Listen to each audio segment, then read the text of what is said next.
Good evening and welcome to the Business Day. I'm Andrea Chisholm. Stocks and Securities Limited SSL says Phase 2 of the compensation process, which involves the transfer of overseas securities, will now begin. A decision was made to liquidate the international portfolio and give the funds directly to clients as soon as the reconciliation process is complete.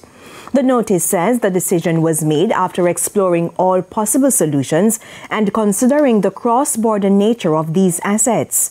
We're told these assets could value over 46 million US or more than 7 billion Jamaican dollars.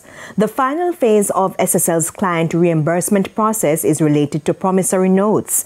Those will be subject to the financial condition of the SSL group at that phase of the process. Meanwhile, SSL offices will be relocated. Effective February 26, SSL will move to 11 Connolly Avenue, Kingston 4. This is the registered address of Business Recovery Services Limited, which currently serves as the temporary manager with direct monitoring from the Financial Services Commission. The current home of SSL at 33.5 Hope Road is up for lease. TVJ News understands that the property was previously owned by SSL but was sold some years ago. A source close to the matter said that the building is currently linked to an offshore company in St. Lucia.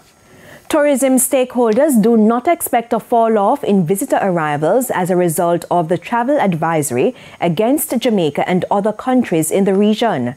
They say while there were initial concerns from prospective travelers, the current quarter is expected to see strong visitor traffic. The region is no stranger to travel advisories from the United States. Through COVID, we went up to some destinations going up to a level 4 advisory, which is the do not travel.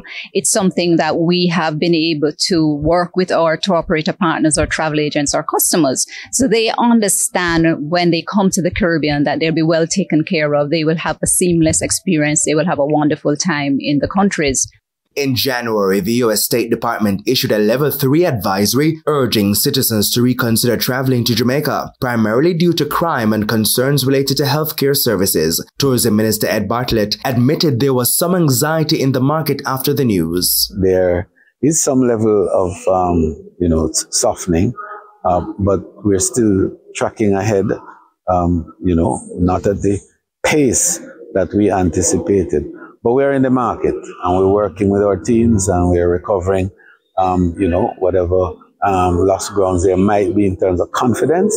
President of the Caribbean Hotel and Tourism Association, Nicola Madden-Gregg, says it's a similar perspective in the region. This is going to be one of the strongest quarters in terms of tourist arrivals across the region.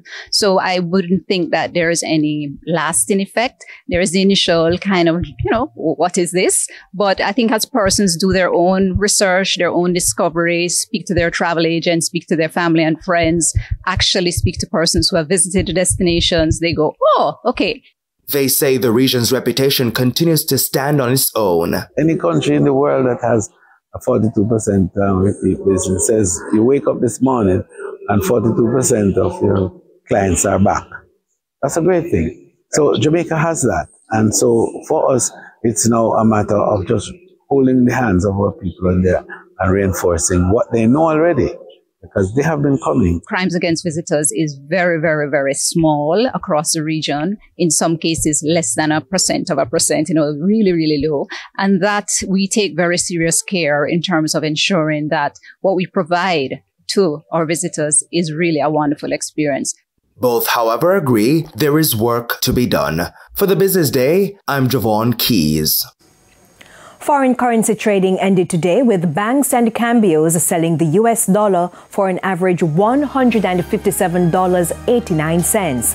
The Canadian dollar is being sold for $117.26. The pound is going for $196.29, while the euro is selling for an average $173.13.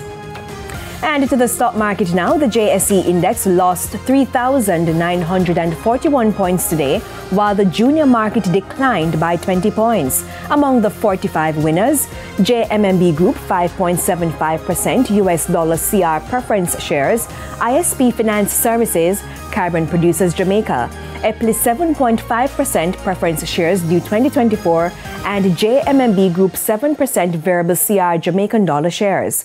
The 50 losers include Blue Power Group, Carbon Cream, First Rock Real Estate Investments US dollar shares, Carbon Assurance Brokers, and Cygnus Real Estate Finance US dollar shares. 21 stocks closed the session selling at the same price they started trading on Monday. And that's it for the Business Day. I'm Andrea Chisholm. Good evening.